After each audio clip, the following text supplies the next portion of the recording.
Hi everyone and welcome to this new live streaming. I'm happy to be here, and this new idea, I hope you like this new idea to talk about the major turnaround. I would like to check my phone just to be sure that everyone is fine with the connection. 5 seconds. Okay, everything works. Very well. Okay, I just would like to explain what kind of idea is this. I will not read all the comments in this moment because I really would like to be clear talking about this new idea. The point is that if we want, we can study together stuff on guitar, as we already decided to do. And in this case, we can use the major turnaround just to know positions on our guitar and know a lot of different tools or tricks that we can use around arpeggios and scales on the major turnaround. So all of the things that I'm going to share are about how to use arpeggios, how to use scales, and how to use chords. So it can seem really easy in the beginning because I will talk about basic stuff, but I hope that talking about this we could find out a lot of different points of view on how to practice this on guitar and how to study the major turnaround, but also how to know some techniques that we can use all around our guitar, also playing different chord progressions. Well, so this is the title of this new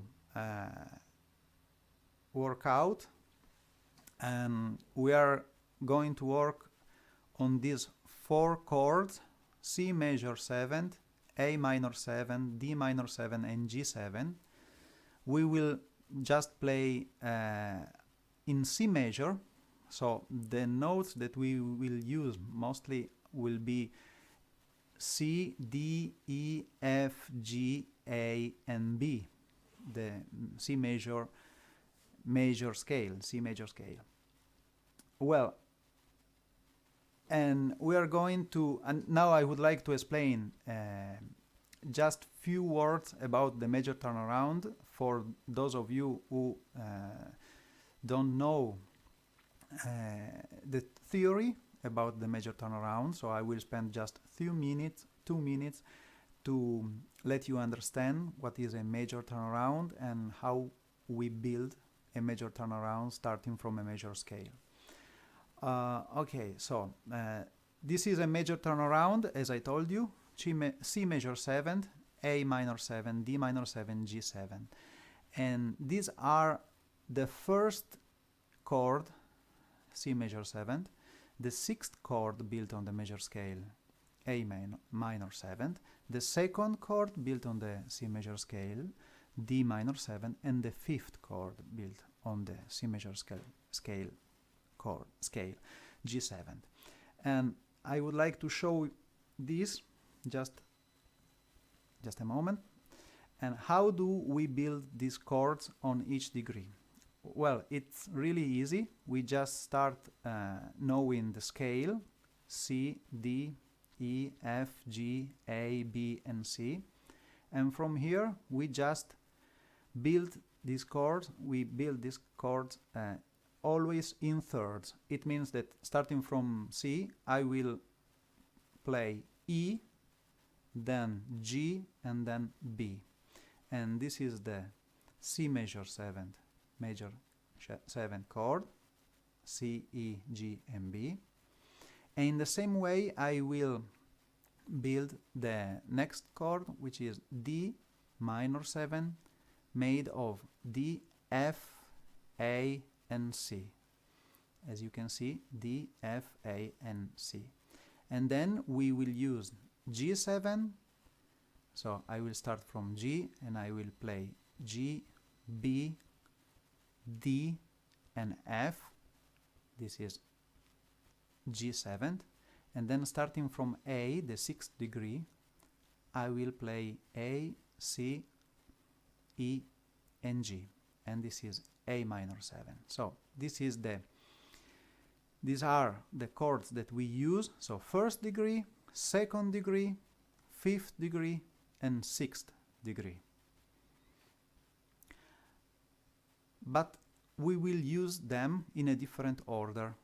We will play the 1st degree, C major 7, then the 6th degree, A minor 7, the 2nd degree, D minor 7, and the 5th degree, G7. This because the reason is that G7 has got a really strong tension in it, and this tension usually goes to the 1st degree. So the 5th degree goes to the 1st degree. And in between we have two chords, A minor 7 and D minor 7, which create tension. Then we go to the top tension, which is G7, and then we resolve on C major 7. So this is just a short introduction to know what we are going to talk about, but we will do this in 3 different moments, 3 different points. I would like to talk about arpeggios first, which are really the basic tool to improvise in jazz. Then we are going to talk about modes, and then we are going to talk about 4-note voicings. And every appointment, every episode of this series will be, we will study all of these 3 arguments in a really basic way, but for each argument I will share with you some tools, some little things that we can use to build some melodies or to learn chords in the right way, just to be sure that we can try to have the max result, in the best result in studying this stuff. Okay, so as I told you, we will use 3 books for this, which are 3 books that I wrote. They are really easy books. The first one is Schemi per chitarra, arpeggi nei box di 5 tasti. The second one is Schemi per chitarra, modi nei box di 5 tasti. And the third one is Schemi per chitarra, rivolti delle tetradi. These books are really easy books. I just would like to show you one of these. They are like this, okay, very easy. I'm telling this just because there are new members in the group that maybe don't have seen the video that I did last week. So each book has got this kind of diagrams that we are going to use to study arpeggios, scales, and chords. For each diagram you will find always degrees for each note. In this way it will be really easy to understand what I say, because if I have to explain each note on guitar, it will become really difficult. It is really difficult to explain each note. And therefore I would like to talk about concepts more and show you something more. And on the book you will have all of the positions, fingerings, and degrees for each note. Okay, so for example, I have found out a solution to teach. I don't want to talk about teach. This is not teach. I would like to share something with you, because a real lesson, a lesson is something when someone is listening to you, and this is really important for me. I would like to be really precise in this. A lesson is when someone is listening to you. Here I'm just sharing some ideas, and I do this because I really would like to do this in this period with coronavirus around. So if you like to listen to these ideas, I'm happy to share this with you. So these are not lessons, but I'm going to show you every episode 12 diagrams, different positions that you will find in the diagrams into the books. And so I have you can go into the group. I would like to show you this. This is my browser, if you go into our group, Riccardo Chiarion music group, you are here together with me, of course, and you can go in the section file.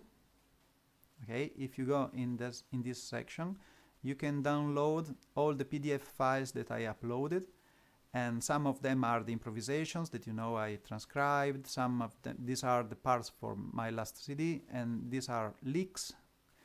This one, Major Turnaround Workout, is episode 1, I would like to show it to you, is what we are going to use during this first episode of the Major Turnaround Workout. And these are the books, and these are the positions that I suggest to learn before you start practicing, and to help you practicing this.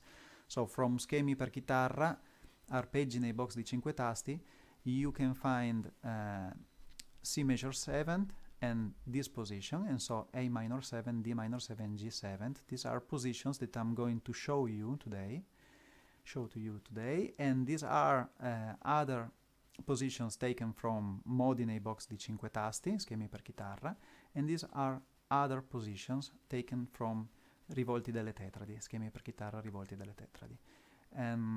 Doing this, you will surely understand deeply the meaning of what I say, because you are going to learn correct positions, and I think this is really important. Well, let's go back here. Therefore, I'm going to show you some positions, and this is important, but I also would like to share how to use these positions, and this is I think the most important thing, because of course you can learn positions from everywhere on the net, on the internet, but it's a little bit more difficult to understand how to use them and how to study them, or how to get in contact with this material that we can play, that we can use. Okay, so as I told you, I would like to start from arpeggios, because arpeggios are the most important notes that we can use in our improvisations. These notes are root, which is the note that gives the name to the chord. So C major 7, it means that the root is C. A minor 7, the root is A, D minor 7, the root is D, and G7, the root is G. And starting from this, we have the third, which is a major third if the chord is major, minor third if the chord is a minor chord. And then we have the fifth. In this case, we will always have perfect fifth, and it is in C, for example, it is G, 5 notes up. So I count C, D, E, F, G, and this is the fifth. While if I go up from the root to the third, I count C, D, E. This is the third. And then we will use the seventh, and we have the major seventh or the minor seventh. For example, C major has got a major seventh, because I go down from the root half step, from C to B. This is half step, and it means that it is a major 7 because it is the closest to the 8th, to the root. Okay, so if I count from the root, C, D, E, F, G, A, and B, B is the major 7th.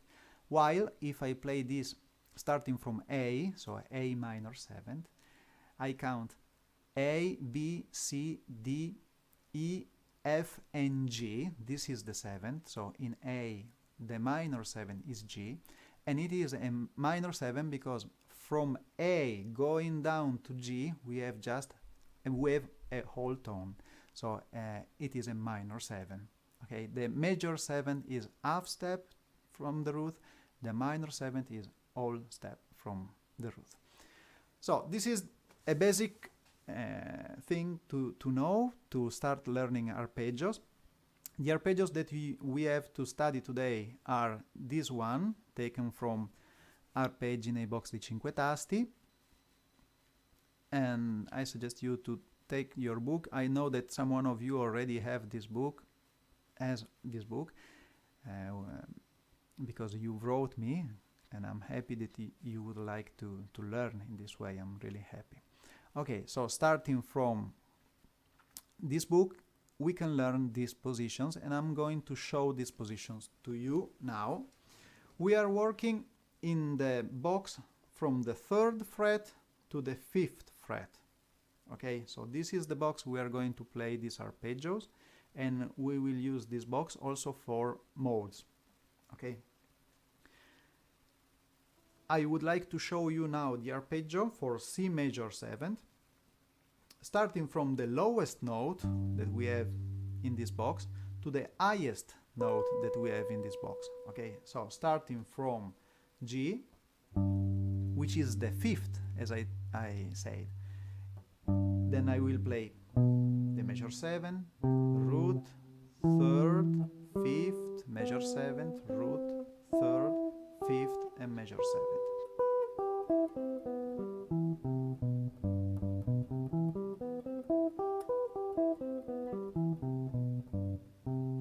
As you can see, in doing this, I'm not starting from the root, but I'm starting from the lowest note going up to the highest note that I have in this position for C major 7.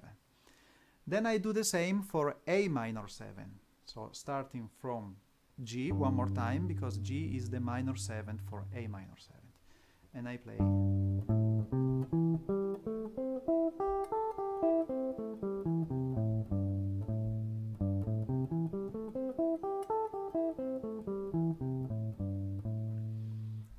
Now I do the same for D minor 7th, starting from A, which is the perfect 5th for D minor 7th.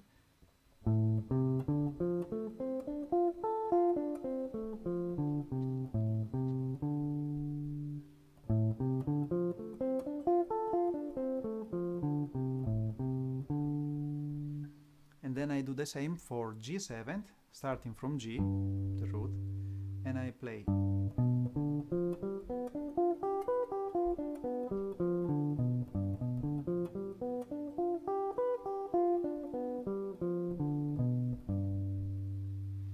Okay, this is the first step to start using arpeggios. So what I usually suggest is try to know these positions very, very well. So very well means that you don't have to think to play it. You just play it in the moment. Because when you improvise over a tune, you just have half a second to play some ideas. And if you have to just think about arpeggios, the tune is already gone and you don't have time to think. Okay, so knowing very well arpeggios means that I can play them without thinking at them.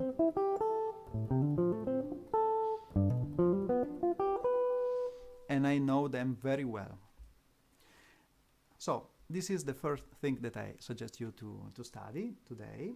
And we will do the same in every position during this workout. Okay, today we will work just in this position, but next episodes we will start working in different positions in such a way that at the end of this workout you will be able to play all of the arpeggios for these 4 chords in every position of our fretboard, and you will be able to play all 4 modes for these 4 chords in every position on guitar, and then you will learn how to play inversion for 4-note chords in drop. We will start with drop 2, and then we will play drop 3, and maybe we will play also drop 2 and 4. Then today we work in here, and we have learned arpeggios, and I suggest you to do this, but there is something that we have to do to know these arpeggios in a better way. And something that I suggest always is look for inversions. Inversions are when you play notes in a different order from the root position. Root position is where you play, is when you play the root, the 3rd, the 5th, the 7th, and one more time the root. So for C major 7, for example, This is the root position. I'm playing the arpeggio starting from the root. But the same arpeggio can be played starting from the third. So if I want, I can start from E and I play the same notes, but I go up. E, G, B, C, E. This is the first inversion of C major 7th. Then I can start from G,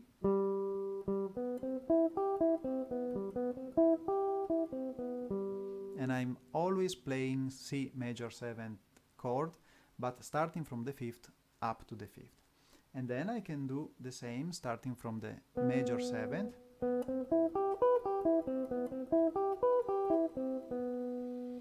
and here I'm playing the third inversion.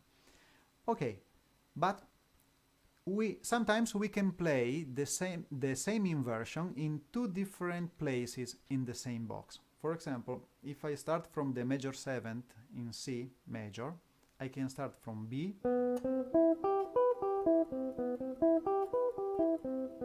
and I'm doing this, but I can also start from B here below and do the same, staying in the same box.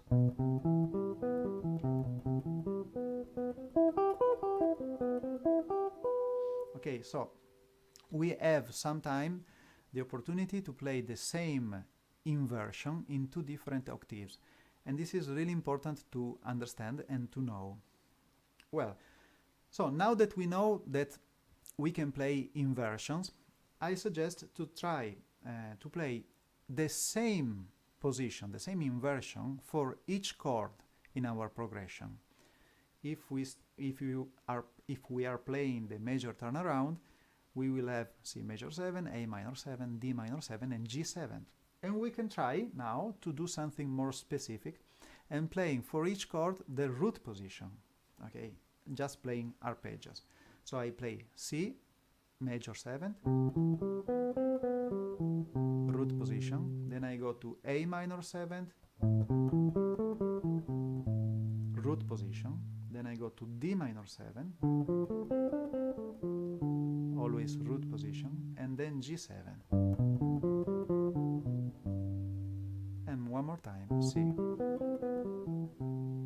Okay. In this way, I'm starting to understand very well where the roots are and how the other notes can be played around, starting from the root. Okay. As I told you, you can look for more than one position if you can. So, for example, A minor 7 in root position can be played in two ways within this box, and G7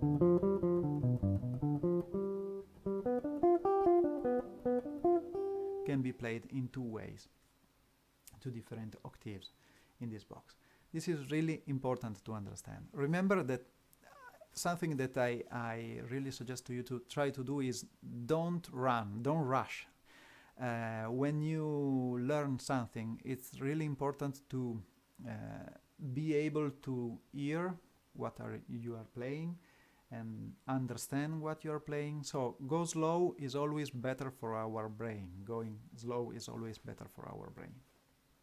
Then I can do the same work starting from the third.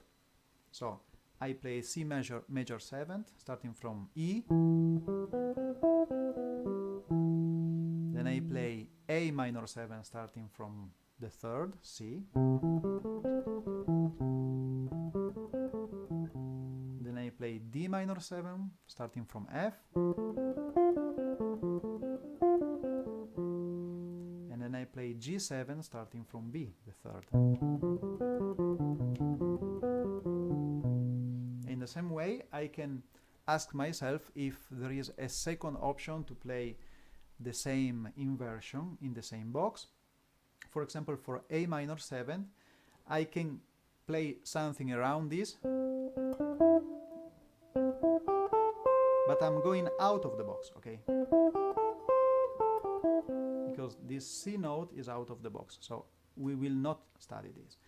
For D minor 7, we have only one option, but for G7, we have two octaves. And Okay, let's go to the second inversion, starting from the 5th. So C major 7th, starting from the 5th, also an octave higher. A minor 7 starting from the 5th, only one option. D minor 7 starting from the 5th, also one octave higher, an octave higher. And then G7 starting from the 5th. And of course I can do the same starting from the major 7th, and we can do this together. So I start in C major 7 from B, and I can play this an octave higher. Then I play A minor 7th from the 7th, and I can play this an octave higher. Then I play D minor 7, and then I play G7. Okay, it is really easy. It could seem boring, but it's not boring if you want to become a real musician, because these are the basics that we have to know. But if you love music, you love notes together, and I've seen this in great musicians. They never forget to care about basics. They never stop learning how an interval sounds.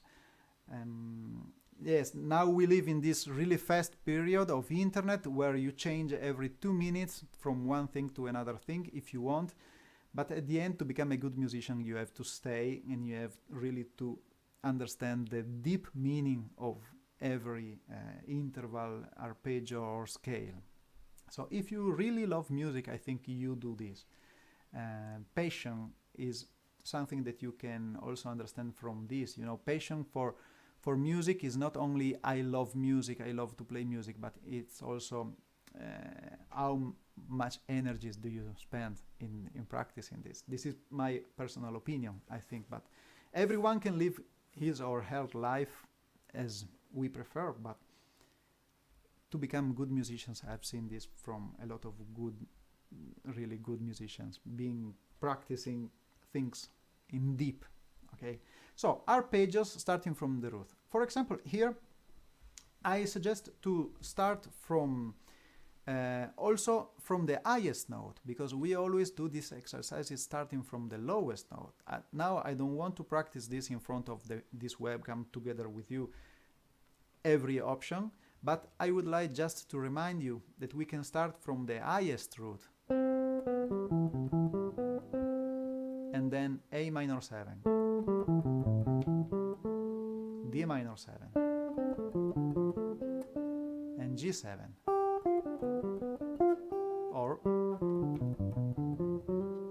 Okay, so this is a starting point to be sure that you know arpeggios for this progression in this box. Okay, be careful and try really to work on this. Next week I will show you some techniques to connect these arpeggios, but today I just would like to talk about all of the notes for each arpeggio that you can find in the box, and inversions that you can find for each arpeggio in the box. Okay, this is pretty clear. And I suggest to you to sing these arpeggios, to be able to sing each inversion for these arpeggios. This is very, very, very important to do. Okay, so practice while you play, practice intervals thinking, notes thinking, and singing it. And then ask yourself if you can sing it without your guitar.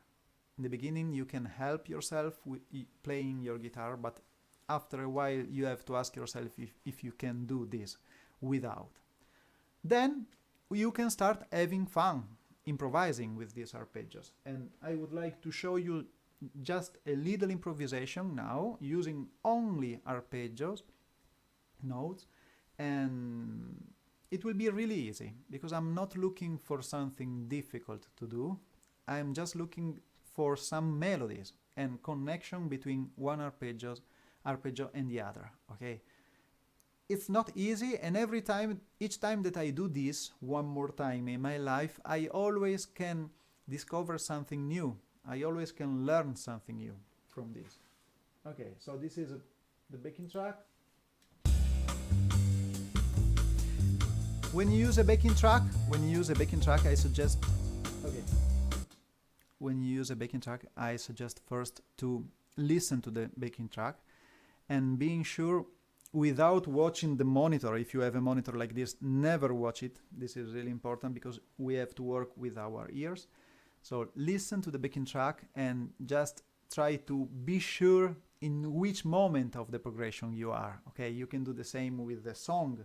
You can just listen to the backing track or listen to the music. If you know a song, listen to the music, but in an active way, not passive way, so that you know in which point of the song you are, like if you were playing it together with the musicians that you are listening to. Okay, so I just would like to listen now to the backing track and being sure that I feel the moment of this, because it's also an emotional thinking, you know. It's not only I think, I use, it's also that I have to feel what I'm going to play.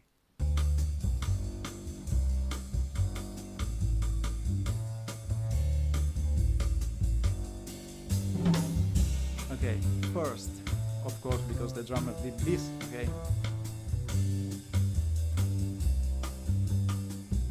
A minor, D minor, G7, C major, A minor, D minor, G7. Okay. Now, if you are good, you are sure and you know this is C major, A minor, D minor. And then I can start playing something, playing the root first for each chord.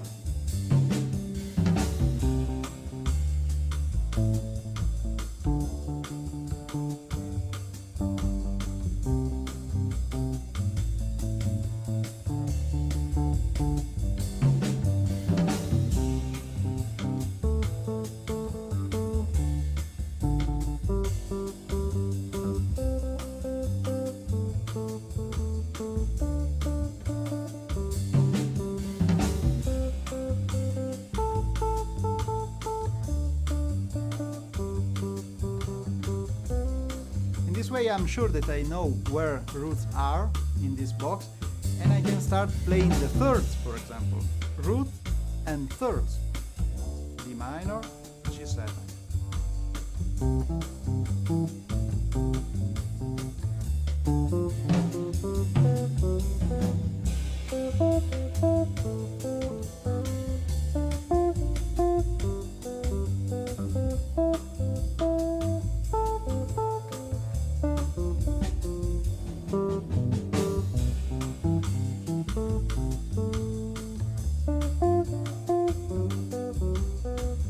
I was playing sometimes the root higher and the third lower, and the fifth, A minor, D minor, G7, C major, A minor, G7, C major,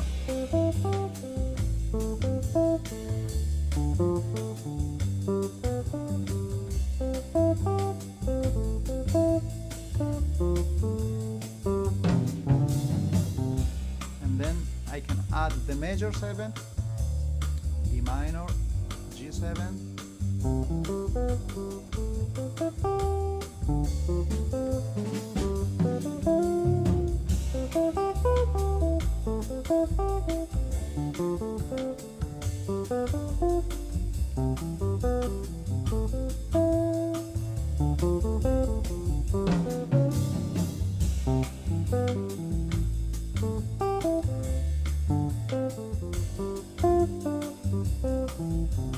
Now I was changing the order for each note, okay?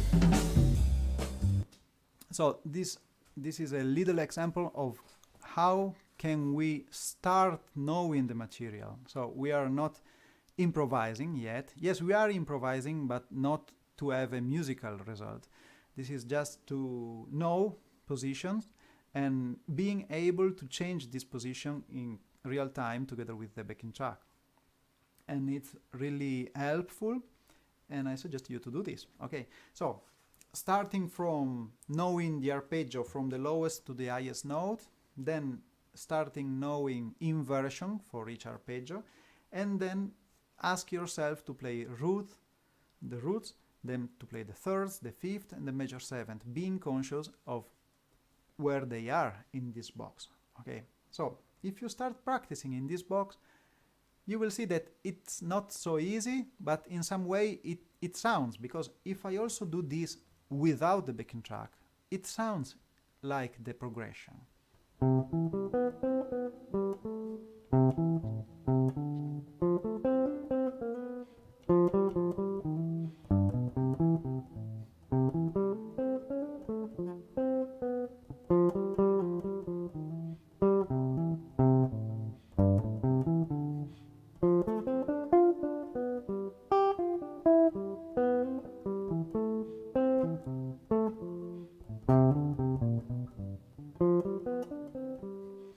It sounds similar. It's not only the backing track helping me in hearing the progression, it's also the notes that I choose. Okay, and this is the starting point to use arpeggios, and this is something that I suggest to everyone to do in a deep way, not only if you are a beginner. This is really important for everyone, and we can always learn something to do using just basic arpeggios. And during this workout, in the next episodes, I will show you something more to do with arpeggios. Today, only inversions. This is very important. Well, now I would like to go to the modes. At the end of this live streaming, I will look at the chat. If you have some question, I can try to answer. If you have something to ask, at the end I will answer. These are positions that I suggest you to know from the book Schemi per chitarra, modi nei box di 5 tasti. And we are starting to talk about modes. So the mode that we can find on the first degree on C major 7th is the Ionian mode. The mode that we have on the 6th degree is an Aeolian mode. The mode on the 2nd degree is a Dorian mode, and the mode on the 5th degree, G7, is a Mixolydian mode. Okay, so this is an advanced tool, but I would like to talk about modes in an easy way. So modes are colors. Modes are scales, but modes are also chords in some way. Okay, I don't want to talk about this in a difficult way. For now, just try to learn the major scale starting from a different degree. So in this box we have these notes, which are all of the notes for the C major scale. The mode starting from the first degree starts from the root C, and goes up to the root. This is the major scale. Starting from the 6th note, from A, this is the Aeolian mode. Starting from D, this is the Dorian mode, and starting from G, this is the Mixolydian mode. We have a lot of theory. I can talk about a lot of different things around these modes, but I don't want to do this now.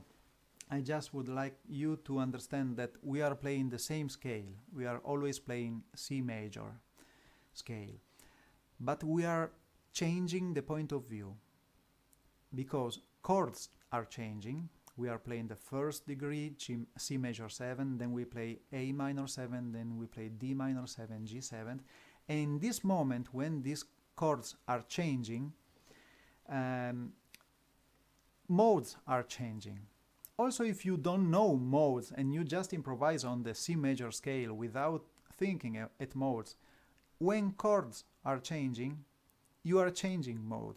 Maybe you don't know it, but you are changing mode, because the winner is always the root of the chord that is playing in that moment.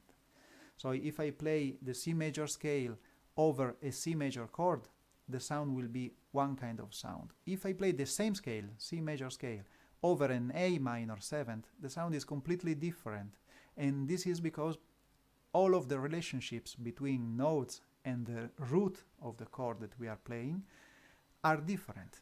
Okay, in the diagrams into the book you will find all of these degrees that are really important to know. As you can see, working with arpeggios, we talked about inversions, starting from the root, starting from the third, starting from the fifth, from the major 7th. The same can be starting from different modes. You know, if you start from the root of in C major, you start from A, for example, the sound and the relationship between notes and the root A are different also, but if I play the same notes in relationship with C, all of the relationships, all of the degrees are different, you know, because C is different from A and all of the notes are in different relationship.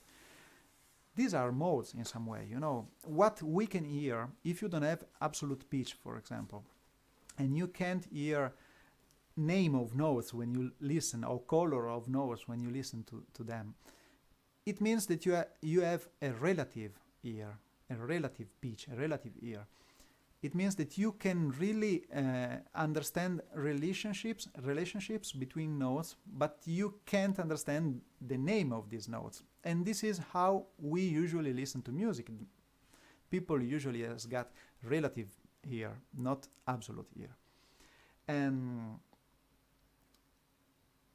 relationship between notes. Okay, so the starting point with modes is just learning that on each mode we can have a root, then we have a second note, we have a third note, a fourth note, a fifth note, a sixth note, and a seventh note. Okay, and if I start from A, I have one root, second note, third note, fourth note, fifth note, sixth note, seventh note, and root. I'm not going to tell the real interval that I'm playing. I'm just counting each note, starting from the root. And then in D, root, second note, third note, fourth note, fifth note, sixth note, and seventh note.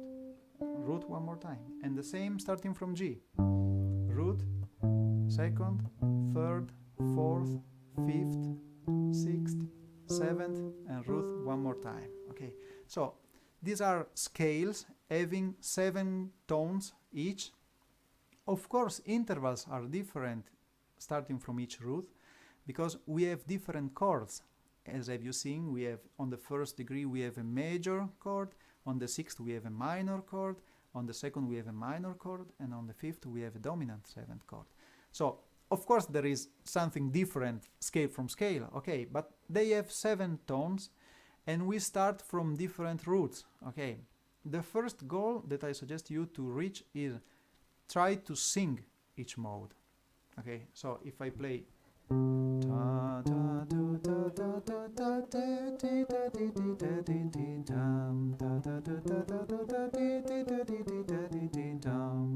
then I start from A.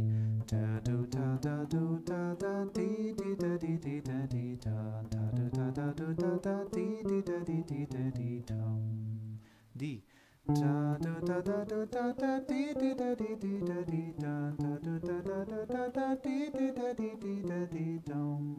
G.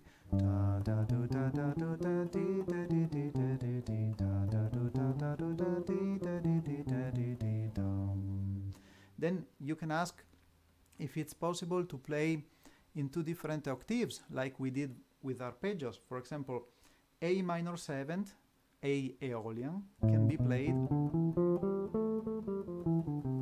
in this octave or in this. G7th, G mixolydian, can be played and two different octaves, okay, for G mixolydian. So in this way you are going to learn these scales, maybe without knowing every particular about them, every degree, but in the book you will find these degrees, and they are really important. But for today it's better just to start understanding where these modes are and how they sound, singing them. And an exercise that I suggest always to do is sing each note starting from the root.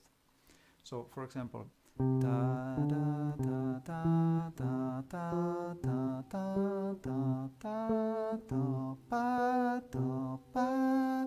In this way, and you can do the same on the other modes. In this way, you start understanding different colors that each mode has got. In next lesson, I don't want to call it lesson, next episode, I will talk about modes and intervals that we are using. You can sing this exercise also starting from the root higher root. Tia, tai, do, taio, taia, taia, taia, taia. And this is a basic, really basic exercise that I suggest you to do. So this is what I would like to show you, share to you about modes in this box. Remember that we are working always in this box from the 3rd to the 7th fret. This is what we do this week. We learned arpeggios. Now we learned some scales, modes, starting from different roots in this progression, major turnaround. And I would like to show you a little example of improvisation, just using modes. Now you will see that there will be more sounds for me to improvise with. Anyway, we will talk about how to use these sounds in next episodes.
And something that I often do is improvising for an hour or maybe half an hour, just to look for different solutions, playing with a slow tempo. So I don't remember if I showed this, but these are the modes that I suggest you to study to follow this lesson. Okay. And now, last thing that I would like to show you, because we already spent 52 minutes together, is drop voicings. that I would like to share. Each episode I will choose just 4 chords to learn, one for each of the progression. And today I would like to show you this C major 7th root position, A minor 7th second inversion, D minor 7 root position, and G7 second inversion. So these positions are these ones in the book Schemi per chitarra, Rivolti delle Tetradi. If you study these pages and these diagrams, you will learn these positions. I would like to play them for you one more time. C major 7th, A minor 7th, D minor 7th, and G 7th.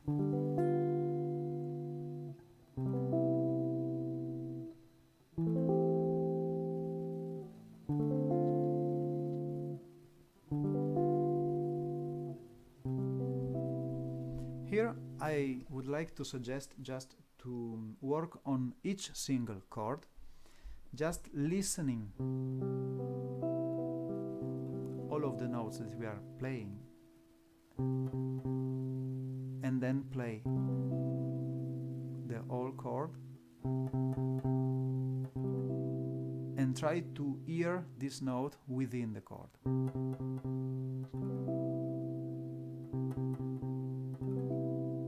Then I play the 5th,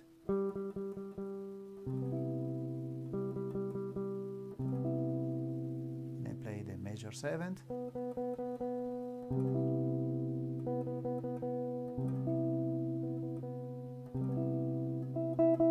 the major 3rd,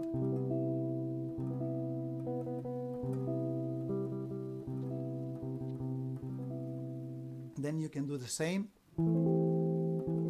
for A minor 7th. So you play the root first,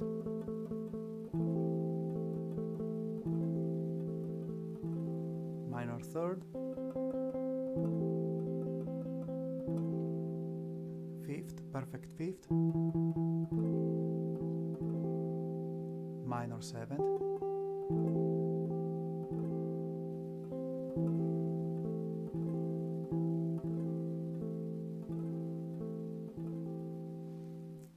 I suggest to you to spend time just knowing these sounds, because they are really important. You know, we can rush, but it doesn't work like this. We have to just love music, love sounds. Of course, you can do the same with D minor 7 and G7. And then, looking at the fact that I suggest you how to connect these chords, as you can see, these 4 chords sounds very well together, because there is something that we are doing. We are playing them using one technique, which is the technique of common tones. So we choose some positions just because all of the notes are well connected in these positions. And to understand this, I suggest to sing the movement, sing the notes that you find on each single string. So for example, if you play this on the next chord,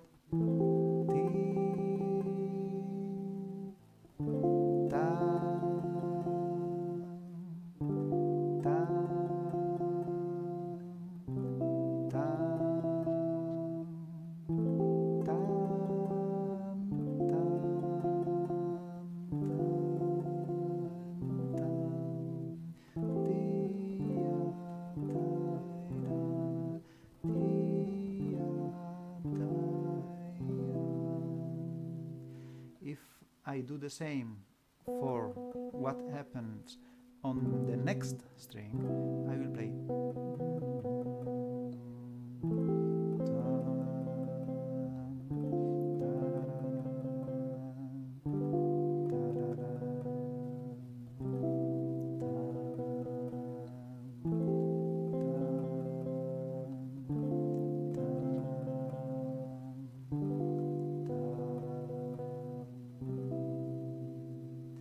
and so on, you can do the same with the other strings. Okay, so this is something to understand how to work with the material. So in some way you have some position that if you want you can learn, arpeggios, modes, and these drop voicings. These are drop 2 voicings, and I think it's enough, and I think it could be interesting. Maybe now I could check the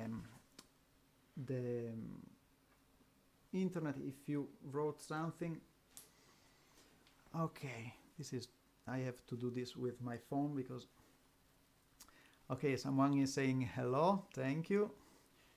Allora, Adam, Riccardo, Enrico, Silvano, Charles, Shunske, Jean, Paolo, Stefano, Zamburlini, thank you for watching.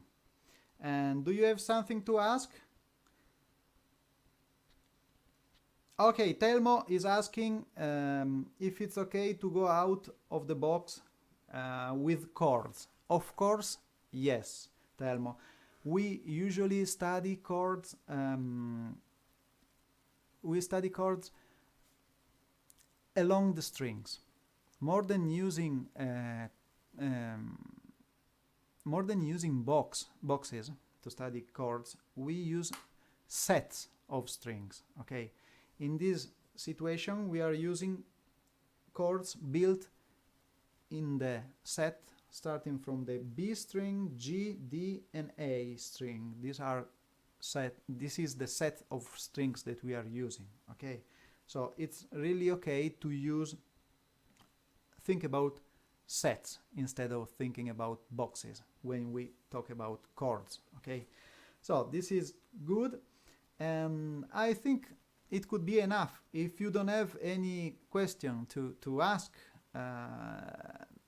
and if everything is okay with what I shared, remember, these are not lessons. This is really important for me because yes, there is this business of lessons online. Everyone is selling lessons or doing things to I don't know.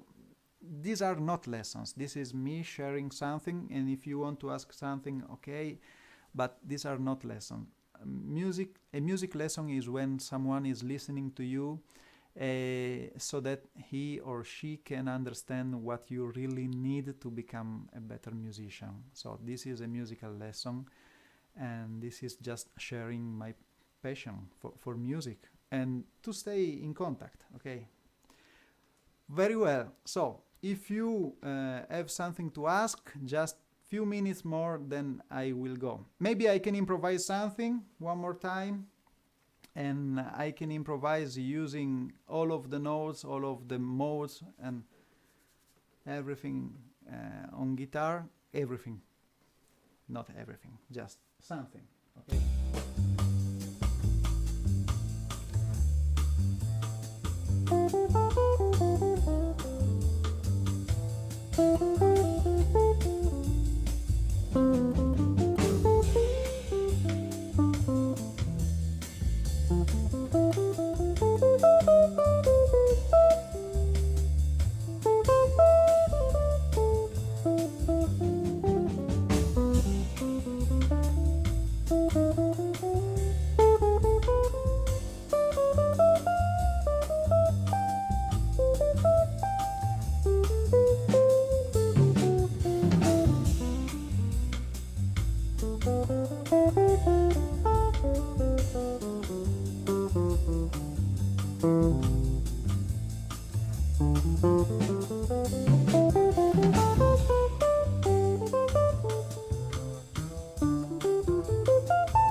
Okay, thank you very much for watching, guys, and if you have some thoughts about this, some ideas about this, please write something in the comments and I will read them surely, and I hope it is fine for you to work in this way. And of course, if you use the books, it will be helpful and easier to follow all of the positions. And at the end of all of these episodes that I want to work on, it will be easier to play in C major, and when you will be able to play in C major, you will be much closer to play in each key.